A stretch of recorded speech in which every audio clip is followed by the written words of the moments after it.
Hello and welcome to the Ice Guys. This is the show that takes you into the world of the National Hockey League. Every game, every day, from a betting perspective. With pro sports handicappers Ian Cameron, Alex B. Smith, and various guests from the world of hockey and sports betting. And now, here's your host, Ian Cameron.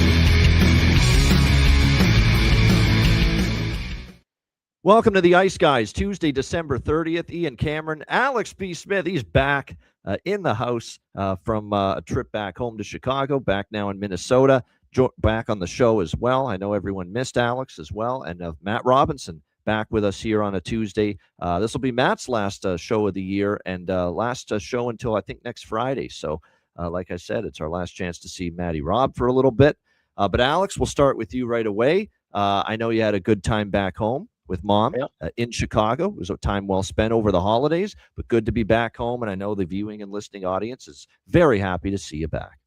Yeah, and I'm glad to be back. Glad to be back here in St. Paul, where things are somewhat abuzz with the World Junior Championships going on. Now, I know everybody's been talking about how it's poorly attended, but keep in mind there was a giant snowstorm here over the weekend, which actually delayed my trip. I came home a day later than I was supposed to. And but overall, people I've talked to, they said that the bars have been buzzing. The people around town certainly have been enjoying the different festivities. There's got different things set up at the convention center behind Grand Casino Arena and all those things. So there is a feel. It may not be the heavily attended crowds you would see if this was played in Canada or in Europe, of course, but there's still a buzz here, and the people are taking pride in it. And obviously now with the USA playing Sweden, they just announced that game's going to be 5 p.m. on Friday. I promise you it's going to be absolutely busy. It's going to feel like a wild night down here in downtown St. Paul for sure. So it's interesting. I could care less as everybody knows how I feel about international hockey, but like I said, everybody here seems to be enjoying it so far. Yeah, no doubt. And of course, the Wild have been banished from Grand Casino Arena during the World Junior Hockey Championship. They're on this long road trip now as a result with the tournament being there. But yeah, I know there's been a lot of talk about some of the empty seats in the place there in Minnesota when the U.S. doesn't play. I'll tell you what, it's still a better crowd than you see over in Europe. I've seen some of the crowds in a World Junior in Europe when, like, let's say it's in Sweden when Sweden's not playing. It's a Halloween costume party. Everyone's dressed as empty seats. I mean, there's nobody there in those games. So the European crowds, I think, have been an issue too. And let's not act all these holier than thou Canadians here coming down hard on the Minnesota folks, saying, where's your attendance figures here for the games not involving the States? Don't act like you sell out every game not involving Canada. Here, right. There's games where it's not packed to the brim, when Canada's not playing. So, don't throw too many stones now. It's not perfect as far as the Canadian side of it. But the World Juniors has been a lot of fun. There's been a lot of good games. It's going to be one hell of an elimination round when we get to the medal round, because I think Canada can win it. The U.S. can win it. Finland can win it. Czechia is very good. Sweden is very good. I mean, there's a bunch of teams that could really contend to win gold at this year's World Junior. So that is a good tournament to keep an eye on. Matt with us as well. Matt, how was the holidays for you with the Robinson clan? It was good. Ryan was up in town, so I was up at my parents', I believe, Tuesday, Wednesday, Thursday, and then came back down to Reno Friday. Between like Wednesday morning and Friday morning, they got like 80 inches of snow. So it was obviously pretty chaotic up there. Didn't have to leave a lot. We did dinner for my birthday last Tuesday, and then once we got back to the house after dinner, I don't think I left until Friday midday. So a lot of just watching sports, drinking, hanging out in the hot tub, good quality family time, a couple good meals. Shouts to my mom. We had some good dinners while we were up there. So always a good time just kind of hanging out at the house. I mean, I think by Friday I was a little stir crazy and ready to get back to Reno, meet up with some friends, do something, just because it was such, stuck in the house, big group. So, but yeah, it was great. A lot of good, relaxing time. A little bit of World Juniors on because obviously the NHL was on a 3-day break. So I know on Christmas Eve, I think everyone in the betting world, at least in the U.S., had just that one bowl game. So it was like all I could think about is the Hawaii Bowl as far as betting goes. So it was definitely a slow day. Nice reset, but I did have the first half and full game over in that game, which was both came to fruition. So it was a good I had betting day, Hawaii. I 2-0. enjoyed But that when you comeback. I grabbed Hawaii live when you in only that. yeah So, when you only have one game and you hit both your bets, you could still count it as an undefeated day across the board, even though there was really only 2 bets out there. But yeah, great holiday. Excited to be back in the swing of things. I'm actually back out of town, as you mentioned. I go to San Diego on Friday. I'm there for a work conference Sunday to Tuesday, and then I'll be back home for the next couple weeks. We've got some home games that following weekend, so excited to go down to San Diego. I love it down there. It's one of my favorite cities in America. It'll be nice to get out of the cold a little bit, but yeah, it's nice being back in the swing for sure. No doubt. And this is a great hockey betting show. It's not, Love Island and all those reality shows, obviously. But I do want to, so it's not about our personal lives, but I do want to mention it because actually I was one of the first people to know he was thinking about doing this. But Matt Robinson has taken his name off the surplus population of single guys. He has proposed to his lovely lady, and she has thankfully accepted to avoid any possible embarrassment. So great stuff, Matt. Congratulations, my friend, and I'm very happy for you. Yeah, thanks. I appreciate it. I think she had been waiting a little longer than I had, so I didn't think no was in the cards. But at the end of the day, happy to get the yes. So always appreciated. I see those videos of the guys getting declined, and it's that's a hard. tough That's scene. rough. So Yeah. That's rough. I don't wish that on anybody. But Yeah. I also think if you're really thinking, I don't know if she's gonna say yes, then maybe wait on proposing. I feel like you should hope that it's a kind of an auto yes. And good on you for not doing it at a Stars game, because those are the worst Stars game, proposals. the stadium ones are bad. And then when we first started dating, and she saw I played on the Ice Raiders, she's like, "Please never do that at an Ice Raider game." I go, "Fuck no!" I'm not a big I don't want everyone looking at me situation kind of thing. So it was there was nobody where we were besides her parents were. It was after we did lunch at a restaurant over in South Shore where they do the American Century Classic, the celebrity golf tournament every summer. So we were over at Edgewood having lunch. So there was no one around, so it was very very nice and quick. So that's how you do it. didn't have to This get drawn nice, out. quiet, secluded, intimate setting. You don't broadcast it on the fucking jumbotron and the video scoreboard at a sporting event. I mean, if you get turned down and declined, and she says no in a live sporting event when they put it on the video board, you've asked for it. I don't have as much sympathy for you. At least when you get turned down in the privacy of your own life, at least no one sees it. No one sees the humiliation. Yeah. I saw the video of the guy that he put it up on the jumbotron, and she ends up saying yes, but she's dancing and doesn't notice for a full minute. That video was pretty funny. I think it was at a baseball game, but yeah. No doubt. So congrats to Matt on that. Hopefully we can say congrats to Matt on a good betting night coming up here in the NHL for him and for all of us. First, though, of course, we'll look back on Monday's action. Carolina with a 3-2 overtime win against the New York Rangers last night. It was they stuck with it. I thought Shesterkin was very good in that game for the Rangers. He made a bunch of really great saves in that game to give the Rangers a chance. But Jackson Blake gets the overtime winner on the power play to give the Hurricanes a 3-2 win. We went 1-1 with best bets last night. The one that hit was Washington, Florida over pretty easily, in fact. And Florida gets a 4-3 win over the Washington Capitals. In that game, we had a piece of the Panthers as well.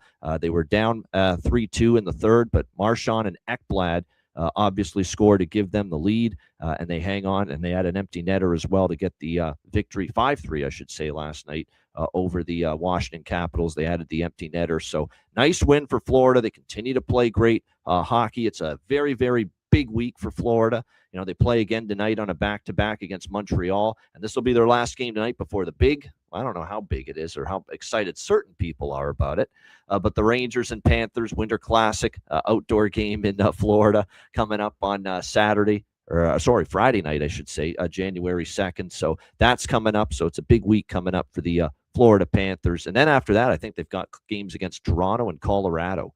So pretty big games. Toronto, they're battling in the division. Colorado. Hell of a way to of start a course. new year. Yeah, it is. It's definitely a lot of games and a lot of tough games as well for the Florida Panthers. But they're rolling right now. Look, this is now proof that sometimes you just got to wait till you get the info. You know, we like the Ottawa looks last night with the team total, with the first period, first goal, and the first period puck, and we like the full game over. I thought for sure it was going to be Elvis Merzlikins in net. It was not, which tells you that they've totally lost confidence with him. Dean Evison, there's no doubt. And, you know, with all the plane issues and getting into Ottawa, they got into Ottawa at 4 Eastern, 3.5 hours before the scheduled puck drop, and still went into Ottawa and beat the Ottawa Senators 4-1. It was Jet Greaves in net instead, and he played very well. But again, Ottawa was just pathetic. Terrible performance, piss poor, horseshit effort and performance from the Ottawa Senators, echoed by Travis Green. That's as bad as it gets, man.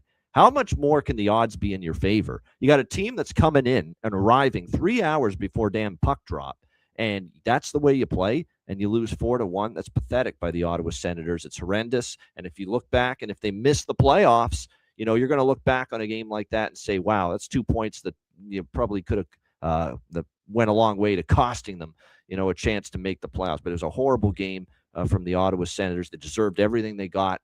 And what they got was a 4-1 loss last night at the hands of the Columbus Blue. And they're in some trouble now. They haven't played well for the last few games. And now Linus Ullmark's on this leave of absence. Who knows when he's going to be back for the Senators as well. So you're down to, you know, Levi Merrilainen in net for the foreseeable future at this point in time. So it's not pretty at the moment for the Ottawa Senators at this point in time. And like I said, that was just not a good performance at all, in a clear spot where the other team was just in as bad a situational predicament, you know, as you could ask for. So, you know, now you got to rely on Levi Merrilainen and Hunter Shepard, you know, as your two goalies here. So, like I said, problems right now for the Ottawa Senators. Problems for the Winnipeg Jets. Another loss last night. They lose 3-1 to the Edmonton Oilers. You know what's a shame is they actually played well. They had 40 shots. Calvin Pickard played the game of his life.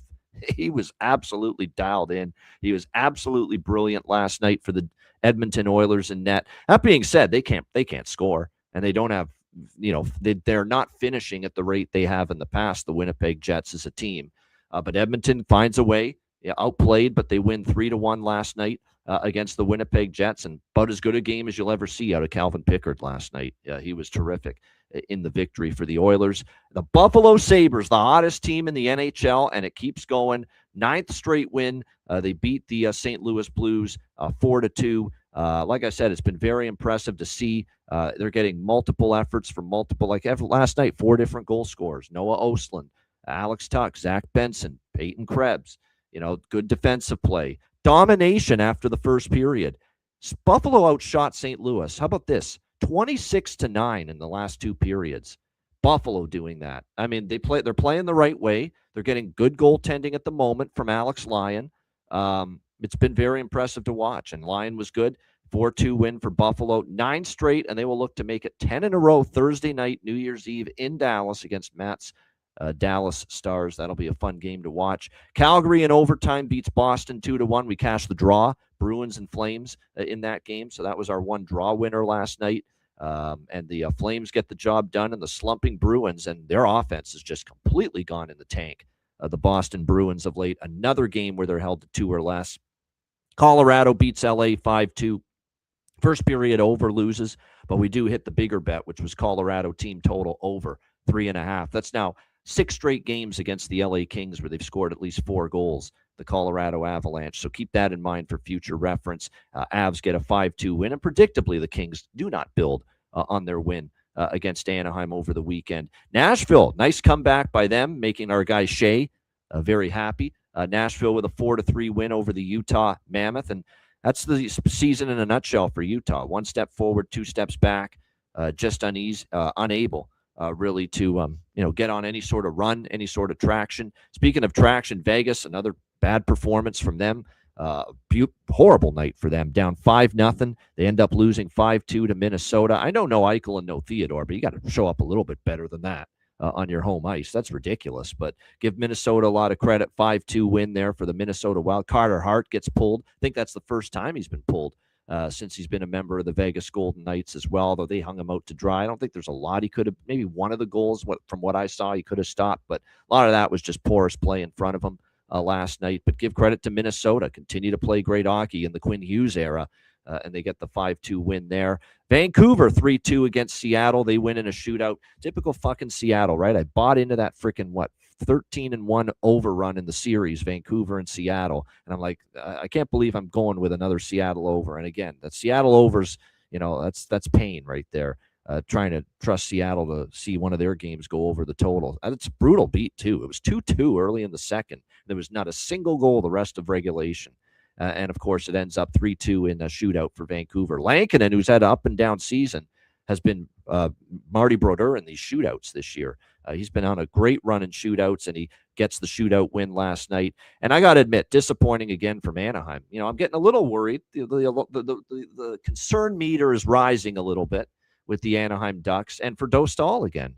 Like, he hasn't been the same guy since returning from that injury. He's a good goalie, I know it, and I still believe it. But 4 goals against on 9 shots. He gets pulled from Mrazek. I mean, he struggled. He has not found his A game, his form, since returning from injury. Now, they haven't helped him out either defensively, but like I said, Dostal, they got to get him right. He's a big part of why this team was so good, in the early part of the season. They scored enough. You should be able to win a game when you score 4 goals on home ice. But Anaheim was unable to do that. San Jose with a nice 5-4 win there. We did it over 6.5 in that game, which was a pretty clear choice for me. Given the fact that, and by the way, here's something to file away for future reference, because you can write it down. I will be on this tomorrow with the New Year's Eve game, Tampa Bay and Anaheim, another home game for Anaheim as they host Tampa Bay tomorrow. 9-1 run to the over in the last 10 Anaheim home games. This has been quite the run for overs for Anaheim at the Honda Center, and I'll be looking to see that continue tomorrow when they host the Lightning. Alex, your thoughts on Monday's action? Yeah, there's a couple of trends that we looking at. We actually were talking about earlier involving New Year's Eve games. But yeah, last night didn't get to catch everything. Like I said, I was traveling and getting settled in. But that Ottawa Columbus game, like I said, that was just a kind of a shocking disappointment. I had the over 6.5 in that one, and that was not even predicated on the whole troubles with Columbus trying to get in. I just felt like that was going to be a much higher scoring and balanced game. And like you said, now we're starting to see what we've been talking about for really the beginning and the most of the part of the season.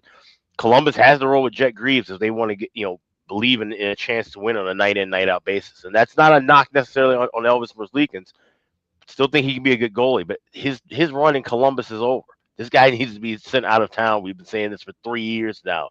And maybe that's going to be this is the beginning of the end maybe for him in CBJ. Maybe we see him get moved, especially now you have teams that are looking to fill in gaps and need goaltending, like Ottawa, for example. Ottawa's going to have to do something moving forward with their goaltending because Merrillainen and Shepard and Max Sogard, that's not the answer if you're trying to be a wild card team in what's going to be a hyper-competitive Eastern Conference race for sure.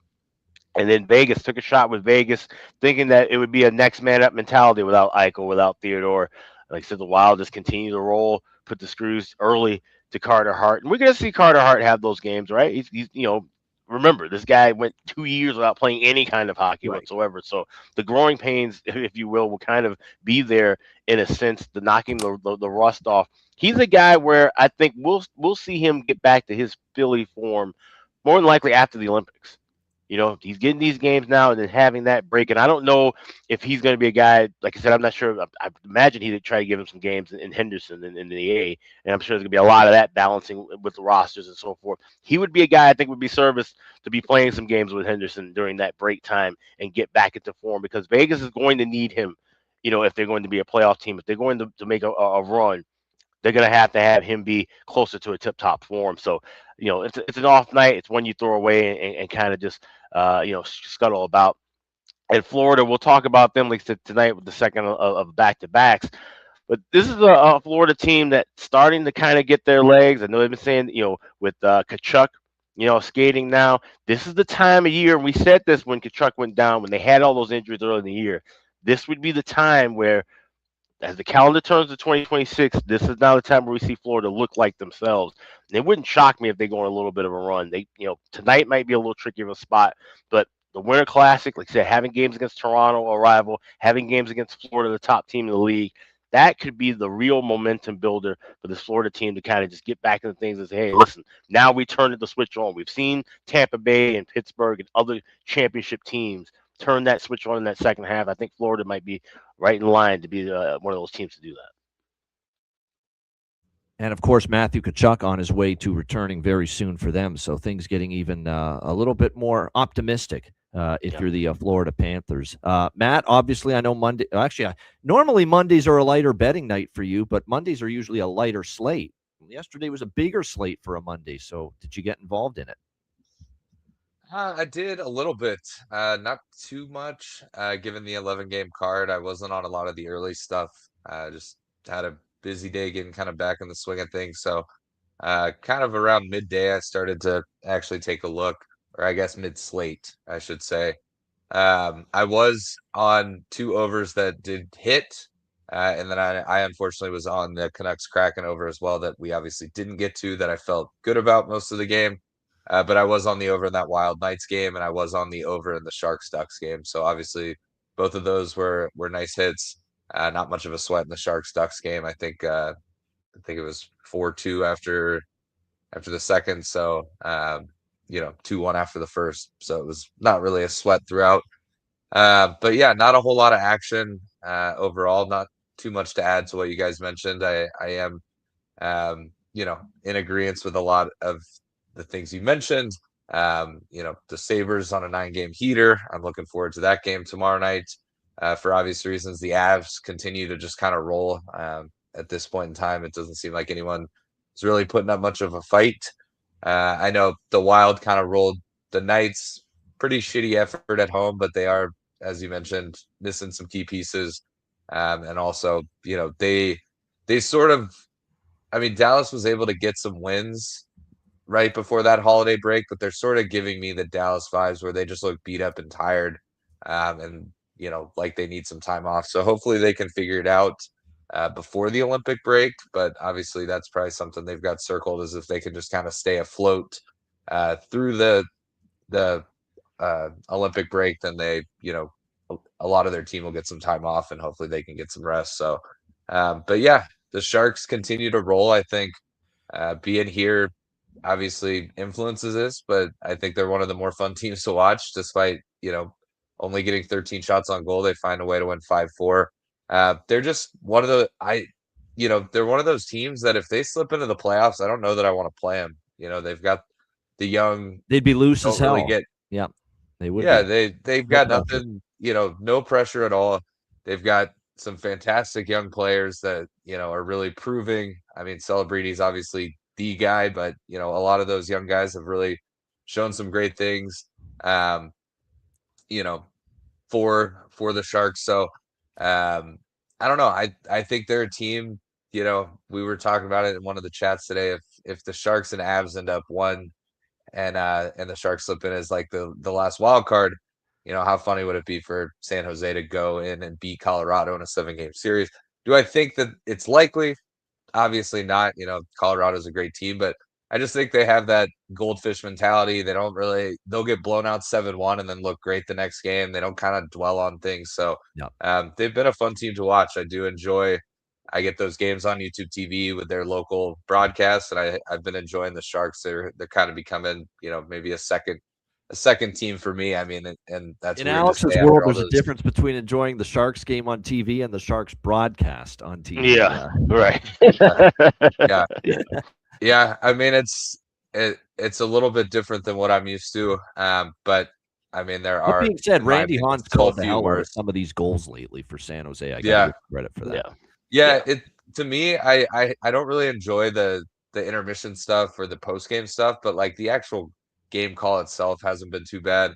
It is funny when San Jose played Dallas right before the holiday break, how many times they were like, well, Dallas is the second best team in the league, and Dallas is such a great, like, I was like, do they even know that they're San Jose broadcasters? They're just stroking off Dallas the whole time. So, but yeah, it's weird after all those late 90s, early 2000s, really more the early 2000s Stars, Sharks, historic playoffs. it's weird saying I enjoy watching the Sharks, but they're just a young, fun team. I mean, they're winning games. They're right there in the playoff mix right now. So we'll see if that continues. But yeah, obviously not a big Tuesday card tonight. So looking forward to hopefully getting a few wins. And obviously, great Wednesday, great Thursday, Winter Classic Friday, big Saturday card. So a lot to look forward to this week as well. Yeah, no question. I think Shark broadcasters, radio and TV, they're probably still getting used to the fact that after years and years of having to pump the tires of the other superior team and being able to say fuck all in a positive about their own team, that finally, hey, we can start saying some good things about the San Jose Sharks again. And I think they're still getting used to that. So they overly, give the accolades to the opponent. They're probably still in that mindset still, and they're trying to rewire themselves to, hey, we actually have a pretty freaking decent team now finally here. Yeah, that's a good point. In San Jose. And now you got to start realizing that, hey, we don't have to pump up the other team maybe so much. But no, San Jose's earned it. And like I said, they're a fun team. I don't know about the playoffs. Long way to go. There's still some issues defensively, and we'll see with Askarov, that combination, can that goalie tandem, that goalie battery get them into the playoffs? Askarov and Nedeljkovic, that's going to end up being the big question, I still think, moving forward for the San Jose Sharks. But fun to watch. There is no question about that. All right, let's get into Tuesday. We'll begin with Carolina, Pittsburgh.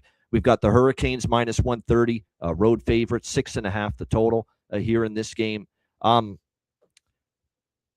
Check the picks page. Patreon page later, patreon.com/ice guys. You know what I'm going to be doing in this game if a certain Frederik Andersen's confirmed in net, but I'm not falling into this, trap again like yesterday where I assume this is like that. Remember that great sitcom? Great. I loved it growing up. Everybody that I went to school with loved it and watched it growing up. We were only 5 or 6 at the time. Fresh Prince of Bel-Air, Will Smith, Uncle Phil, the late James Avery. Such a great show. Great, funny show back in the day. There was a great scene in season 1. Coach Smiley, the basketball coach of the team. I got into trouble yesterday making an assumption that Elvis Merzlikins was going to be in net for Columbus. He wasn't, and it cost me all these bets, Ottawa bets and over bets. And I made an assumption, and I got in trouble for it. Well, Coach Smiley in that first season of Fresh Prince, Will and Carlton were playing on the basketball team. You know what he told them? He said, you never make, and he wrote the word on the blackboard, you never make an assumption because you will become an ass and the ump will shun you, And so that's basically kind of how I feel coming out of last night with the assumption that Elvis Merzlikins was going to play for the Columbus Blue Jackets. He didn't. The much better goalie at the moment, Jet Greaves, did, and obviously shut down Ottawa, and the game stayed under the total. If Freddie Andersen's in net, we go in a bunch of different ways. We probably like over by Fecta. We probably like Pittsburgh team total over because Freddie Andersen surrendered 3 goals or more in 8 straight starts coming into tonight, but we don't know that yet. And what did we see from Dean Evason yesterday? We saw a hesitation to go with the inferior goalie, even on a back-to-back. And do we see hesitation from Rod Brind'Amour tonight to go with the goalie that is clearly not as good right now and Freddie Andersen just because it's a back-to-back? Or do you ride the hot hand that is Brandon Bussey, who was very good once again in victory last night against the New York Rangers for this Carolina team? So like I said, that's what I'm waiting on here. Cannot move on this game until I see who the goalie is. I think if it's Bussey, I could only look Carolina, even though it is a back-to-back spot. Now, Pittsburgh drilled Chicago over the weekend and scored, a ton of goals, and that's not the issue. They can score. It's defending. It's still a problem for them, and they caught Chicago in a horrible spot off a big win against Dallas, and you could kind of tell they didn't have their legs that night. I still don't trust this Pittsburgh team defensively, so I still feel like if it's Bussey, I'm going to like Carolina's team total over. If it's Andersen in net, I'm probably going to go with I could even go with both team totals over and an over by Fecta. I think this really could be a 5-4 type of thing between these two teams if Frederik Andersen's in net for Carolina. And it is going to be Stuart Skinner for Pittsburgh in net for them here tonight. So I basically told you where I'm going based on the situation. Bussey, I like Carolina team total over. Andersen, I probably like both team totals over, and I'll probably like the over by Fecta here as well. Alex, what do you think? Hurricanes, Penguins? The one thing I will bet, regardless of goaltender for Carolina, is Carolina first goal, first period. You can get best price on that FanDuel plus 115. I see a 110 at MGM and other spots, but I think Carolina can at least get to Pittsburgh early. Like I said, now if it's Anderson, then that gives us a chance to make some moves Pittsburgh centric in game. But this is one where I definitely want to wait and see who the goaltenders are. Like I said, Brandon Bussey, I think is fantastic, and he's a guy I wouldn't mind laying 125, 130 with. So more than likely, we'll be adding Carolina money line, even with the back-to-back spot if they do roll with Bussey. Just because, like I said, I don't trust Pittsburgh either. That was a flat dead spot for the Hawks in that game Sunday. Pittsburgh had just regular energy. It wasn't that they were playing over and beyond in that spot. Like I said, they have no problem scoring. So this would be a good in-game wagering spots. But definitely, like I said, first goal, first period with Carolina plus 115. I think that's good value there. Gotta admit, if it's Anderson, I might even bet Pittsburgh here. I gotta admit, if it is Anderson, I might even bet Penguins here. He's 1-7, by the way, in his last 8 starts. Freddie Anderson. So not only giving up 3+ in 8 straight starts, but he's 1-7. Carolina's 1-7 in Frederik Anderson's last 8 starts. But again, this is a legit 50-50 coin flip to me. That it could be Anderson. They feel like he's as great as the kid's been. You got to rest him at some point. And on the flip side, you got to get Anderson in there at some point. Can't be sitting forever. But the other component to this decision could be that, Rod's trying to get some wins, trying to get on a bit of a roll with this team, and we're going to ride the hot hand that is Brandon Bussey right now, even on a back-to-back. His numbers, Anderson's numbers against Pittsburgh, 7-5 with a 2.24 goals against, a 931 save percentage, and 2 shutouts. So, and that might lean for Brendan Moore to play Anderson, like I said, and if that's the case, then you look at things Pittsburgh-centric. Tim in the chat says Corey Hart is garbage. Do you mean Carter Hart, or do you mean Sunglasses at Night Sucks as a big-time hit in the 80s? Which one is it? Or the BMX racer. Or Never Surrender. That was another one that he had in the 80s, Corey Hart. What do you think here, Matt? Carolina, Pittsburgh. I am on the over in this one, but I got in at 6 yesterday. I do think I was more doing that under the assumption. So hopefully we're not wrong and Anderson does get the start.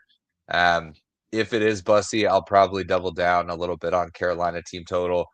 Skinner's given up 3+ goals in 4 of his last 5 starts. So if it is Anderson and Skinner, I love goals. I would condone a same game parlay here, first period full game. If you don't like the 6.5, if you want to do 1.5, 5.5. I just think if it is Anderson, neither goalie scares me. Carolina takes a lot of shots. Pittsburgh can definitely put up goals on Frederik Anderson. But yeah, until that's confirmed, I don't think I'll take a side here. If it is Bussey, I would lean Carolina, but do I want to lay -130? I might just take a team total. If it is Anderson, I could see Pittsburgh having some value, but I just don't think a side is for me on this one. So I'll stick to over 6 for now. If we do get Anderson confirmed, then I would condone a first period full game 5.5 same game parlay. All right, there you have it. Good stuff indeed. And if it is Bussey confirmed, then I would dabble with Carolina team total over 3.5. So those are kind of the 2 angles that, depending on the goalie situation, I'll go one way or the other with it. There's a couple good props I like. Mantha scored in back-to-back games for Pittsburgh. Jackson Blake back-to-back games for Carolina. Brian Rust back-to-back games for Pittsburgh. Jordan Martinook, and he's a streaky guy. He's scored in back-to-back for Carolina. So, like I said, there's definitely some props that are worth looking at. Brazeau has suddenly started to eat up again for the Penguins. But again, as far as moving, what direction we turn to as far as sides and totals, check the Patreon page later. Once we've got that confirmation of who's in net here for the Carolina Hurricanes here in this game, because that's what it really comes down to. Yeah, Toby, I don't totally buy into that nonsense. I get it. I understand that. But like I said, it's not just where's the line and what's the percentages of money and bets with that. I get it. It's good to know it, no doubt. But like I said, I still like the individual matchup handicapping at the end of the day when it's all said and done. As far as Skinner in net here for the Pittsburgh Penguins, I always find it funny, that people defended him as far as, wow, you know what, to give Skinner a break, Edmonton's blue line is not that great. and so he's in a tough situation where he could be on a team with a much better blue line in front of him. And then he goes to a team that's definitely got a worse blue line in front of him when you compare Pittsburgh to Edmonton. So like I said, this is tough sledding for Skinner. He actually went to a team. There's not many teams in the NHL. Well, there's a decent amount of teams, but you could say have a worse blue line than Edmonton, and he went to one of them. So he's going to have to even work even harder at his game, I think, to have success here with this current iteration of the blue line for the Pittsburgh Penguins. Like I said, there's all kinds of problems right now with the Pittsburgh blue line. Like I said, top to bottom, their blue line's worse right now than Edmonton's. So like I said, Skinner's really going to have to dig in order to really find success here with the Pittsburgh Penguins. And he is still looking for his first NHL start here as far as with the Pittsburgh Penguins. All right, New Jersey, Toronto. We've got New Jersey minus 135 road favorites.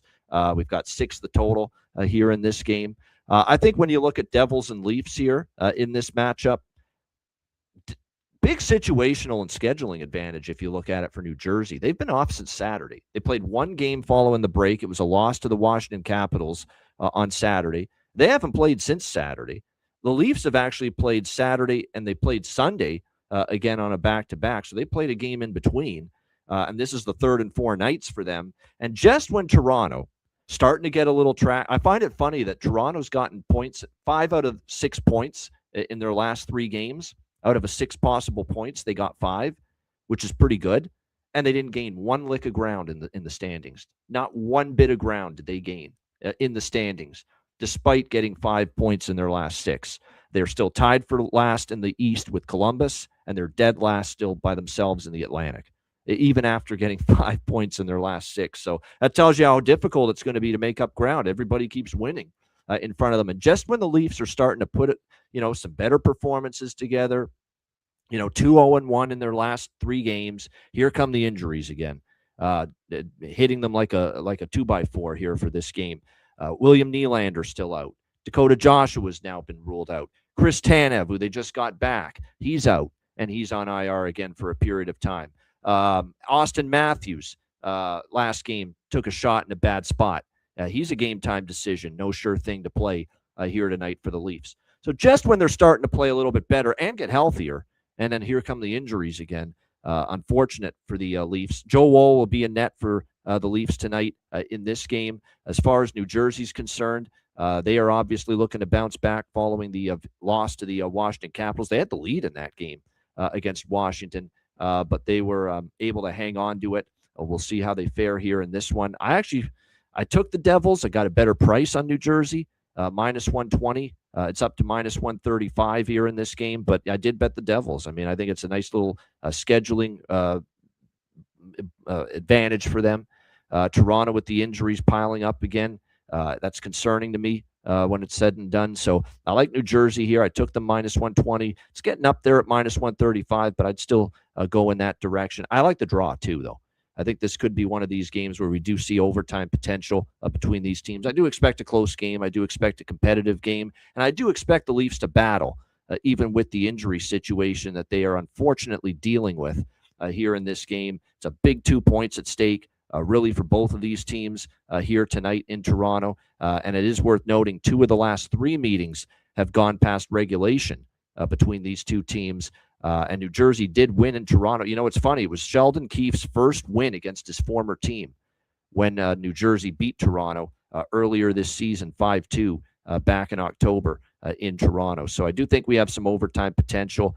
Both teams went to overtime in their last game. So draw and Devils here for me. Alex, what do you think? New Jersey, Toronto. Yeah, this is a game where I like to draw too and just kind of shop around. I got plus 316 at Bet Online this morning and just trying to see what the best price available is. More than likely going to be Caesars because I'm seeing sub 300s again with MGM and FanDuel. That did not correct itself as much as I thought it would over the holiday break. But definitely liking a draw here in this spot. Like I said, I can see where Toronto having these injuries want to try and play a bit more low and slow kind of a game, try and suffocate New Jersey. So this is one where I could definitely see maybe being a 2-2 kind of a 3-3 kind of a contest going past regulation. All right, good stuff. Matt, anything here? Devils, Leafs. I think it's going to be a pass game for me pregame. I can kind of lean either way. Toronto being at home, being a dog, but yeah, I think it's just a straight pass for me on this one. No Stefan Nason goal prop? If anything, it'd be a power play point prop, which I am considering. It's plus 650 on Bet365. He just isn't really chipping in unless it's on the power play. I think his last 3 points have all been power play points. He's kind of buried on that fourth line, so he's on the first power play unit. So if you like anything, I think that power play point is a much better look than trying to take a goal prop on him right now. I think he's got 1 goal in his last 20 games that's been non-power play, a non-power play goal. So we'll see. All right, good stuff indeed. As far as props, I agree with Jonathan's look. Cody Glass repair, Cody Glass replace, and you're getting plus 650 in some spots with Cody Glass here tonight for the New Jersey Devils. He's certainly been a little bit more, noticeable at the offensive end. There's probably value with Mercer too, because he's being placed with Heishier and Meyer right now for the New Jersey Devils. On the Toronto side of the equation, I'm going to stick to Easton Cowan, Max Domi, and probably Nick Robertson. I think we got to start betting Nick Robertson. It's back-to-back games with a goal now for Nick Robertson for this Toronto team. He scored in the Detroit game on Sunday. He scored in the Ottawa game on Saturday for this Leafs team. And finally, there's been a love-hate relationship with Nick Robertson with many different iterations of this Leaf management and coaching staff. It's like they've been hesitant to give him a lot of runway to play every night, to play a top 6 role every night. And I think finally he's starting to get a little more of that runway and opportunity, and he's making the most of it. So, yeah, Nick Robertson, who scored in back-to-back games, I do think is worth a look here tonight for the Toronto Maple Leafs. All right, Montreal and Florida. We've got Florida minus 130, home favorites, 6.5 the total here in this game. This is a dubious spot for the Panthers, and I'll explain why. They're playing great. It's been pretty much for me a one-way team for the last several days, if not weeks. Bet on or pass. I really haven't been all that interested going against the Florida Panthers during this great run they've put together. This is a bit of a tricky spot for them. It's back-to-back after the win against Washington last night. That's 2 division wins against, not 2 division wins, but 2 big conference wins against Washington and Tampa back-to-back. Now you have Tarasov in net as opposed to Bobrovsky because it's a back-to-back. You got a Montreal team with a rest advantage. They haven't played since Sunday when they lost, and they lost a game they should have won. They outplayed Tampa Bay on Sunday, losing that game by a score of 5-4. They deserved a better fate in that game, but they lost in the shootout. The elephant in the room and the X factor here is Sam Montembeault. Half of me says I cannot trust this guy worth a damn. He's a bottom 5 goalie in the league as far as goals saved above average, goals saved above expected. He's one of the worst 5 goalies in that metric this season in the NHL. How can you trust him to stop the puck right now? That being said, he's against his old team, the one that, punted him. He's actually played some of his best hockey over the years against the Florida Panthers. There's no team he has better numbers against than the Florida Panthers. And a lot of Montreal's beaten Florida 5 straight times in the series. 5 straight wins for the Habs over the Panthers. And believe it or not, Montembeault started in 4 of those 5 wins.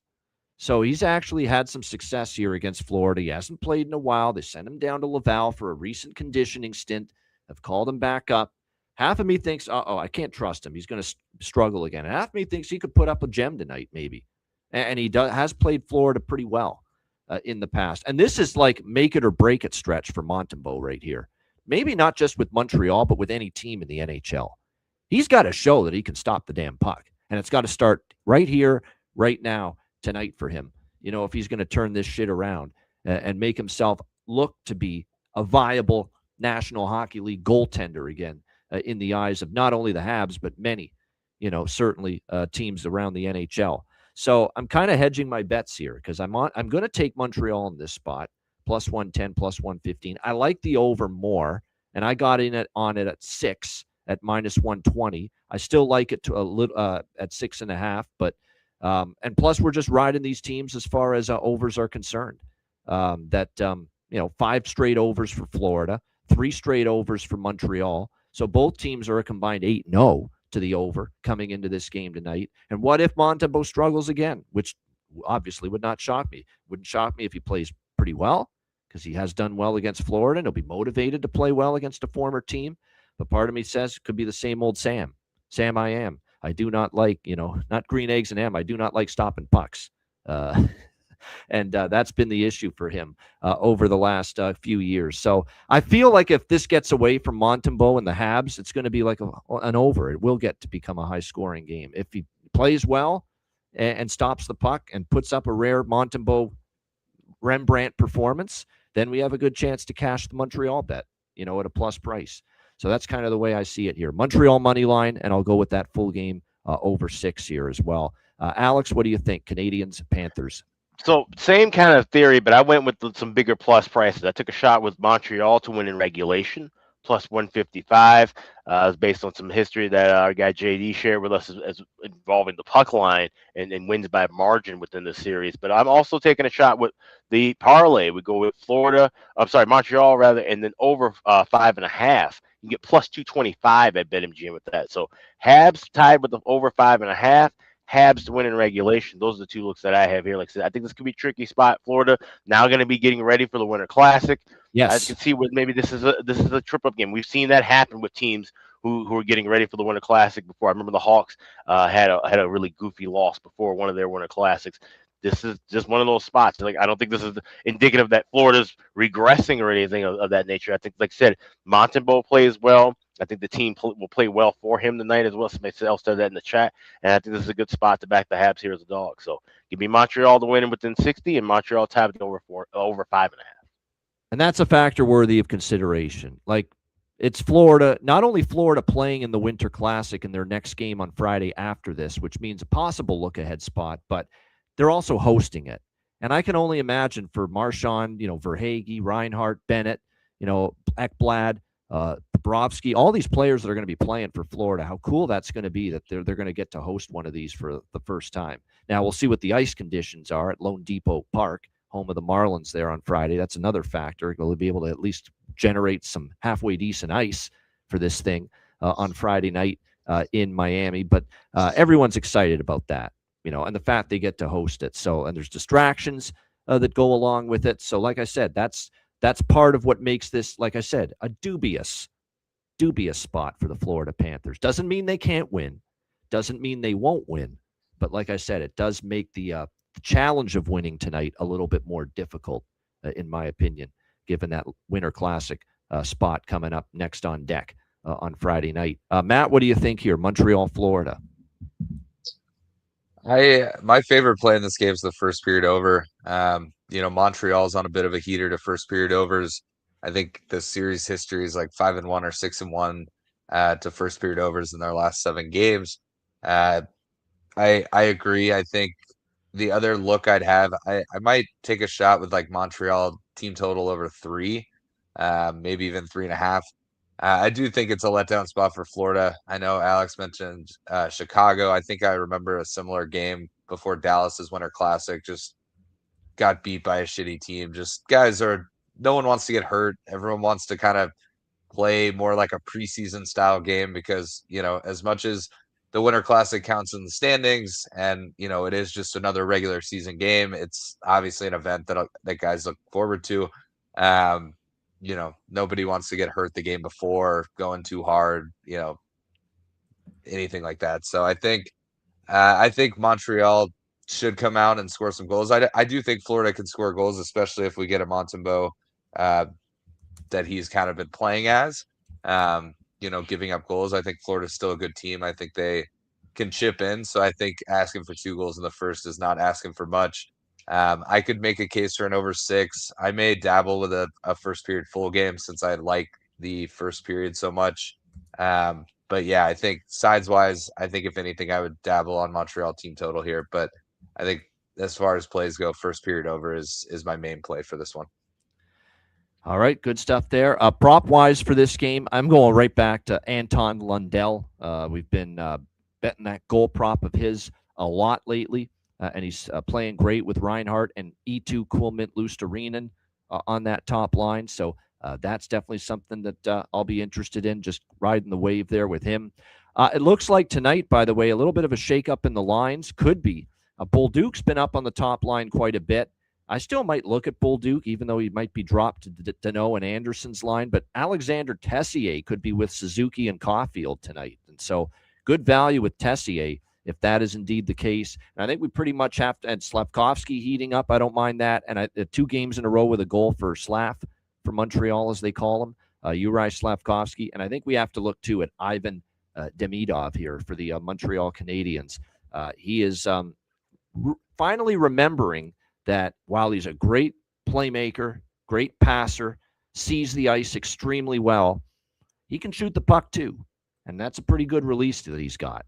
And I think Ivan Demidov here is definitely looking toward shooting the puck a little bit more. And that's definitely something I've seen from him in recent games. So, and he scored 3 straight games for in 3 straight games for the Montreal Canadiens. So I do like that look as well for a goal prop.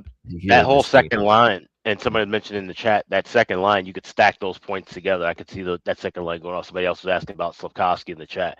But I think, all 3 of those guys are allowed to get on the board tonight.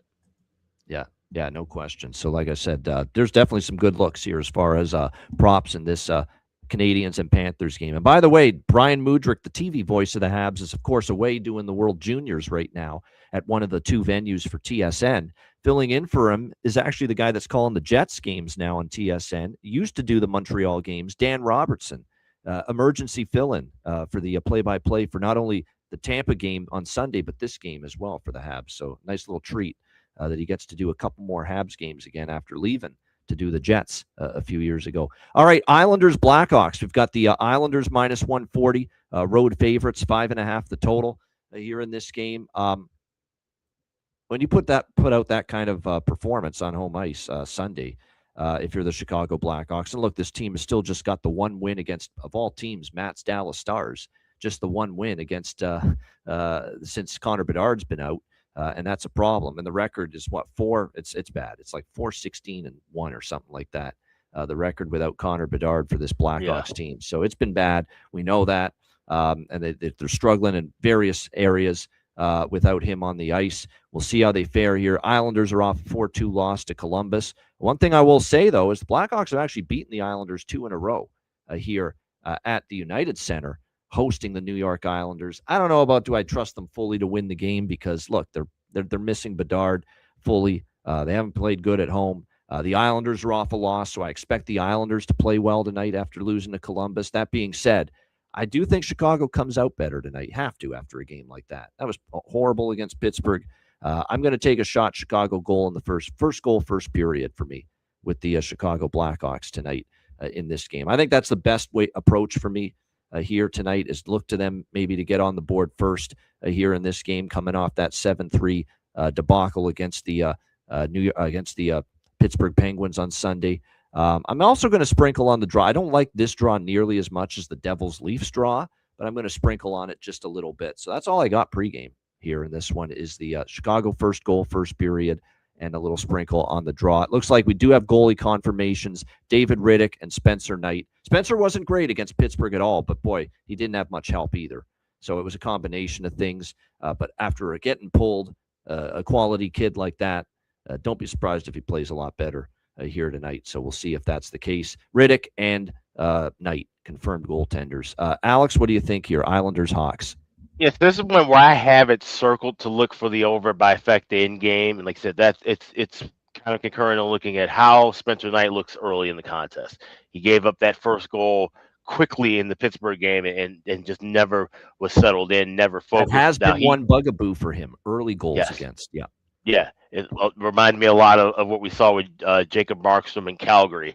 Those second goals of the game sneaking by, and the goals that he should have had. Now he got pulled in that game for Soderblom, then went back into the game because Soderblom had already played a whole night plus overtime and a shootout the night before against Dallas. So I think like I said, this should definitely be a spot where we see a more focused night. The way I'm going to play this is I'm going Hawks team total. A cash for me. Thankfully, at the dead end of the game. Getting that third goal, I had that over 2.5 in the Pittsburgh contest. Here I'm going with the flat 3 plus 118. And I'm also liking, like I said, first goal, first period with the Hawks. And there is a bargain bin, of course, coming from this contest involving someone who's back in the lineup. There you go. All right, it's one of those healthy scratch angles which we often like to see and attack when it comes to player props. All right, Matt, anything you like here? Isles Blackhawks. Do like the first period, but I'm going to wait and see if I can get a better price live. I know it's not a terrible price given the 5.5 total, but I think we can get to even money or even plus money just a couple minutes in. So I think that'll be my look. I could see this game getting, even to like 2-1 in the first period and then slowing way down and kind of being a 3-1, 3-2 type of game. So I don't even love the full game over at 5.5, but yeah, I mean, the Hawks are, obviously dealing with some injuries, but I just don't think I'm laying minus 140 on the Islanders right now either, especially on the road. So probably just a first period over here for me, but it'll be a few minutes into the game. All right, nothing wrong with that. Tyler Bertuzzi, right, has got the hot hand a little bit right now for the Chicago Blackhawks. He has scored in back-to-back games for them. We'll see if that carries over here into tonight's matchup against the New York Islanders. If you look at the Islanders side of the equation, looks like Bo Horvat, like I said, back with Barzal and Heineman on that top line. So any one of them might be worth a look. Heineman, we've talked about a lot. We've cashed with multiple times. Simon Holmstrom is the one that's been a little bit more noticeable, is the word lately for the Islanders. So maybe a Holmstrom look might be something to consider as far as a goal prop tonight on the Isles side. All right, last game for this Tuesday slate, Philadelphia, Vancouver. It's Rick Tocchet Bowl, Part 2. Part 1 was in Philly last week at the end of the Canucks road trip, and Philly got the best of Vancouver in that game, winning 5-2. They actually dominated the game. Canucks were only in it because of Demko. Kept it as close as it was. It was a horrible beat if he had the under in that game, too. It just went to haywire in the third period of that game. But Philadelphia minus 130, road favorites, 5.5 the total here in this game. Flyers, it's revenge for Vancouver, but you got a Vancouver team coming in off a back-to-back. They played against Seattle. No travel, but still had to play last night. 3-2 shootout win against the Seattle Kraken. Bouncing back after the back-to-back losses to the aforementioned Flyers at the end of the road trip. And then they lost the first game back home against San Jose. Philadelphia off a 4-1 loss to Seattle to start this road trip. So they'll be looking to bounce back here. Dan Vladar and Thatcher Demko will be the goaltending matchup here in this game between the Canucks and the Flyers. And that is the same matchup, obviously, that we saw in Philadelphia last week, where the Flyers got the 5-2 win in that game. I could only back Philly in this spot. They're the better. I still think they're the better team. They're off a loss. I expect the Rick Tocchet's team to be ready to go. This is also the official return, right, to Vancouver for Rick Tocchet now as head coach of the Philadelphia Flyers. I'm sure they'll do some kind of video thing for him. I don't know if they will, but the way the world works these days in the NHL, when you're getting fourth liners put on the video board when they return to play their former team, you would think they'll do something for Tocchet. We'll see here tonight. I'm going to take a shot that maybe Vancouver could get the lead at some point, and if so, we'll take Philly at a plus price. I don't know if I'll get involved pregame on the Flyers minus 130, but that is definitely my lean. Flyers are past for me here at minus 130. I could see this game being a bit lower scoring, too. You got the best goalies for each team. Demko for Vancouver. Vladar's certainly superior to Ersson based on the numbers this year for the Flyers, so I don't mind that either. And this is another draw for me. It's just one of these nights where the draw stands out, and this is another one I think's got draw potential. Let's not forget, that last game in Philly was 5-2, but that was a close 3-2 game for the Flyers with about 5 minutes left, and then, of course, the floodgates opened in favor of Philadelphia after that. But it was a one-goal game with 5 minutes left. So that was sniffing around getting past regulation and into overtime when these teams played in Philly. So I think the draw could be live here tonight, and it's worth a shot. Alex, what do you think? Final game, Flyers-Canucks. Yeah, right there with you on the draw. Once again, BetOnline has the best price available with this draw price. I'm seeing plus 300s at Caesars, sub 300s at MGM and FanDuel. So if you have a BetOnline account, by all means, grab that. Best of the number, but I could see this one being a tight, kind of low and slow game.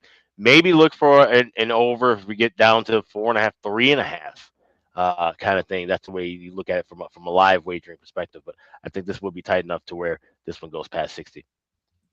All right, there we go. All right, Matt, what do you think here? Philly, Vancouver. I did take a shot with the over 5.5. Looking at the back-to-back and that Demko was likely going to be in tonight. I think he is confirmed. Yeah, he's confirmed. Obviously, when Demko is in his best form, he's one of the best goalies in the league. Arguably an American, USA Olympic spot. He just hasn't been playing that way since coming back from this injury. He's given up. He's given up.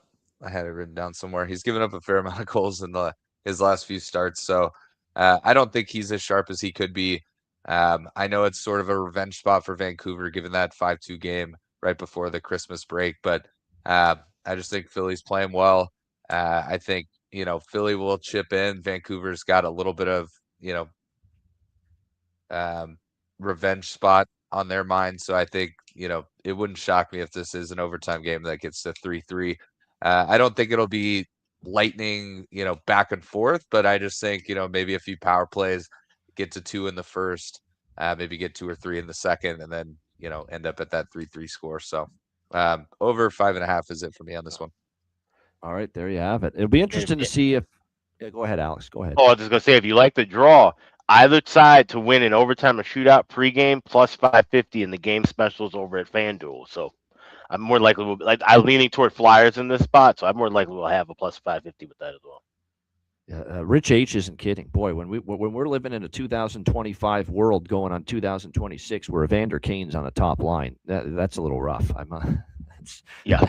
There's no denying that whatsoever. But yeah, they got him up there right now. Adam Foote does for this Canucks team with on the top line with EP40 and EP40 and Brock Besser right now. Oh, I'm telling you what, Ogren's the one to go with right now for Vancouver. If you're looking for a little value and a little goal prop with the guy that's starting to heat up for the Canucks, Liam Ogren is that player. Like I said, I like his game. He got the shootout winner last night against the Seattle Kraken. So he's playing with Rossi and with Garland. Drew O'Connor had been on a 2-game goal-scoring streak. Maybe look in that direction. And, of course, for Philadelphia, you could go with Zegras. You could go with Konechny, go with Tippett. I'm going with one of the hottest goal scorers going right now. Witness the power of Grundstrom. Carl Grundstrom, our bargain bin winner from Sunday against the Seattle Kraken.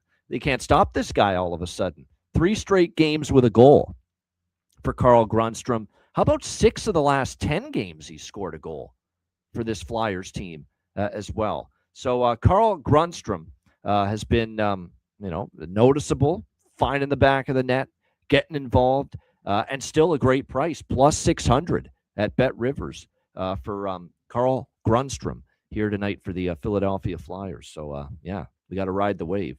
I'm tipping my hand for the segment to come, but there you go. Carl Grundstrom. All right, shout out to everyone in the chat. Hit the like button. We appreciate it very much. Make sure you check out wizardsportspicks.com. Tons going on, right? NFL, final week of the regular season, college football bowl games winding down, the quarterfinal playoff games too, the next 2 nights. To be profitable right now in NHL, NFL, college basketball, and NBA at the same time, it's been great. Try to keep it going. It's been a great run. 118 and 89 on the website, all sports. So make sure you check it out and get some premium picks over the end of the year here, wizardsportspicks.com. Tons of great handicappers on the website. Beyond the Lines videos, I contribute to that, as does Matt Robinson throughout the week. So make sure you check it out, wizardsportspicks.com. And check out patreon.com/iceguys, just $10 per month. Again, if you want my Pittsburgh, Carolina final decisions, final bets for that, it's on the Patreon page because we're waiting on this goalie news. But you'll find it there later today, along with, of course, the entire betting card, sides, totals, player props, posted each and every day on the Patreon page, goalie charts, totals charts as well, bonus content. We're going to have multiple live betcasts that are exclusive to our Patreon members beginning in January. So make sure you stay tuned for that. Great time to get on board. The response has been great. Keep them coming. Just $10 per month. Your membership goes a long way to supporting the show and keeping it going long term. So get on board, $10 per month over at patreon.com/iceguys. And also check out the Ice Guys store, iceguys.myspreadshop.com. Looks sharp, looks snazzy for the new year, and you can also save 25% off all orders $50 or more. That will be for the next week, actually the next 8 days to be exact. We can cash on that deal. So we've got some new looks that are in the store as well. So definitely take advantage of that. 25% off orders $50 or more for the next 8 days. That's over at iceguys.myspreadshop.com. All right, good stuff. Get your gear. Christmas is over, but never too late to get some gear and merch at the Ice Guys store. I missed that, Jonathan. Yes, plus 600 in some spots. I agree with that. Linus Karlsson for Vancouver, back-to-back games with a goal. I was on my sheet. I just totally skipped over it, forgot to mention it. That's a great one, too. Linus Karlsson for Vancouver, back-to-back games with a goal. He could pop one maybe once again here tonight for them. All right, great stuff. Shout out to everyone in the chat. Appreciate it very much. Bargain bin special of the night and best bets coming up right after we hear from our great Ice Guy sponsors.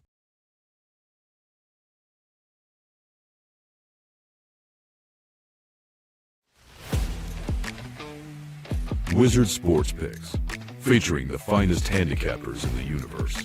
Sharp insights, trusted picks, and relentless results. We strive to help you become consistent winners. This is Wizard Sports Picks.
Where the kings and queens shop. Thanks to all our sponsors, including Royal Cannabis. Check them out, royalcannabisshop.com, 20% off with promo code ICEGUYS. All right, bargain bin special of the night.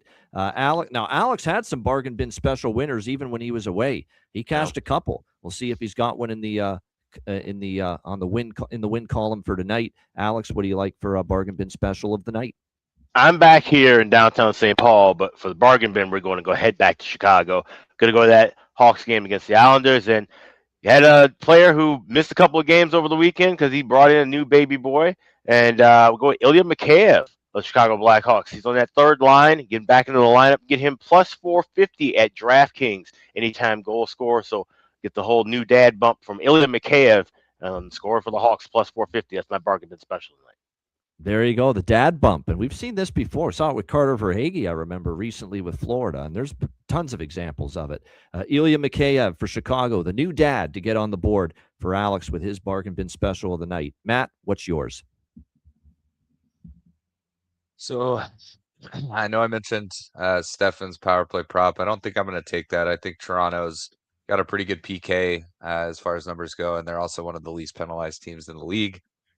For me, I'm going to go out to that Montreal-Florida game. We all sort of leaned on hoping Montreal can chip in some goals. I'm going to take Oliver Kapanen, anytime goal, plus 350.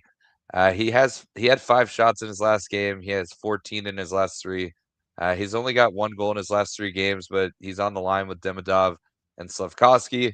Obviously, both of those guys have 3 goals in their last 3. Slafkovsky with 3 in his last 2.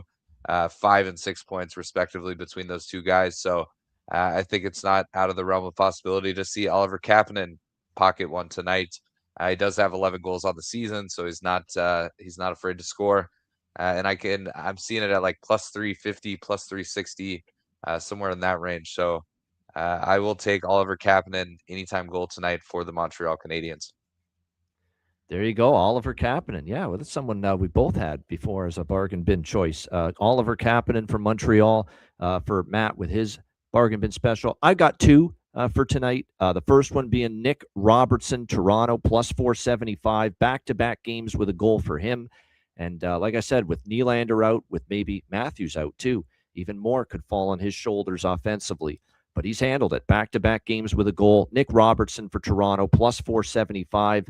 For my first bargain bin special. And I already mentioned the other one. Witness the power of Grundstrom. Carl Grundstrom for the Philadelphia Flyers, plus 600. We're going to see if we can ride the wave one more time, if he can get his a goal in the fourth straight game for him tonight. He'll be looking for a goal in his fourth straight game. Carl Grundstrom, Philly, plus 600.